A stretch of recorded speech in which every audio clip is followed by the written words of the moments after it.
ವಾಂಗಿಬಾತ್ಗೆ ಯಾವ್ಯಾವ ಇಂಗ್ರೀಡಿಯೆಂಟ್ ಬೇಕು ಅಂತ ರೆಡಿ ಮಾಡ್ಕೊಳ್ಳೋಣ. ಒಂದು ಕುಕ್ಕರ್ ತೊಗೋಬೇಕು. ಇದಕ್ಕೆ ಸ್ವಲ್ಪ ಎಣ್ಣೆ ಹಾಕಬೇಕು. ಎಣ್ಣೆ ಚೆನ್ನಾಗಿ ಕಾದ್ಮೇಲೆ ಪಲಾವ್ ಎಲೆ, ಏಲಕ್ಕಿ, ಚಕ್ಕೆ, ಲವಂಗ ಎಲ್ಲ ಹಾಕಬೇಕು.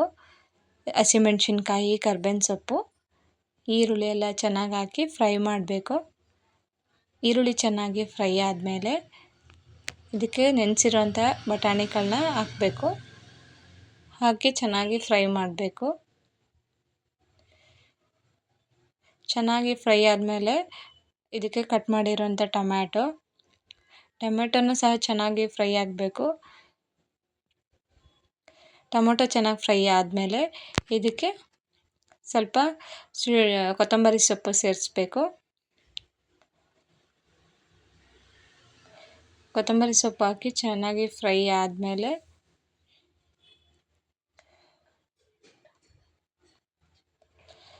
ಇದಕ್ಕೆ ಕಟ್ ಮಾಡಿರೋಂತಹ ಬದನೆಕಾಯಿನ ಸೇರಿಸ್ತಾ ಇದ್ದೀವಿ. ಇವಾಗ ಬದನೆಕಾಯಿ ಚೆನ್ನಾಗಿ ಫ್ರೈ ಆಗಬೇಕು.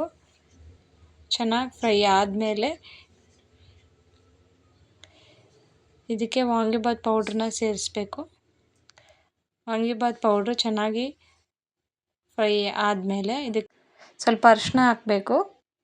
ಹಾಕಿ ಚೆನ್ನಾಗಿ ಫ್ರೈ ಮಾಡಿ ಇದಕ್ಕೆ ನೀರನ್ನ ಆ್ಯಡ್ ಮಾಡಬೇಕು.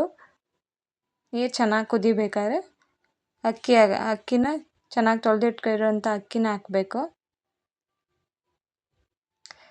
ಕೊನೆಗೆ ರುಚಿಗೆ ತಕ್ಕಷ್ಟು ಉಪ್ಪು ಹಾಕಬೇಕು. ಇವಾಗ ವಾಂಗಿಬಾತ್ ರೆಡಿಯಾಗಿದೆ. ವಾಂಗಿಬಾತ್ ಜೊತೆಗೆ ಚಟ್ನಿ, ಮೊಸರು ಬಜ್ಜಿ ಜೊತೆ ಸರ್ವ್ ಮಾಡ್ಬೋದು.